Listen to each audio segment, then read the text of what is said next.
Ici, qui s'est envolé. C'est-à-dire qu'il a pris la hauteur ici, puis comme il y avait un courant ascendant, mais il est monté, et puis il est allé se poser sur le toit qui était là. Depuis une semaine, Arek le goéland a disparu. L'animal s'est envolé après avoir pris peur. Il y avait un groupe de personnes. Il y avait une personne qui voulait le caresser, comme ça arrive régulièrement, mais il était stressé à ce moment-là. Et puis il y avait un hélicoptère qui est passé aussi. Il y avait du bruit.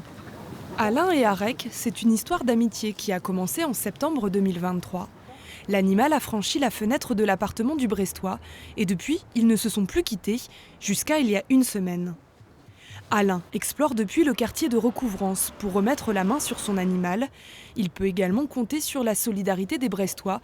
Il a reçu plusieurs appels pour l'aider à retrouver son précieux compagnon. Je me retrouve un petit peu comme un enquêteur débutant,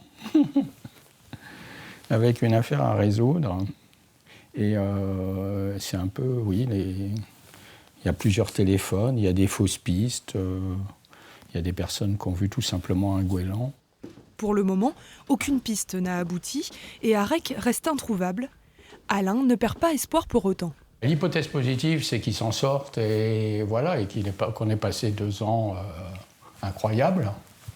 Et puis l'hypothèse négative, c'est qu'il soit traîné quelque part dans une cour. Alain, dans sa recherche, a pris un autre animal à plumes sous son aile, un jeune pigeon. Mais cette fois-ci, il ne lui a pas donné de nom et compte bien le relâcher dès qu'il aura assez de force pour prendre son envol.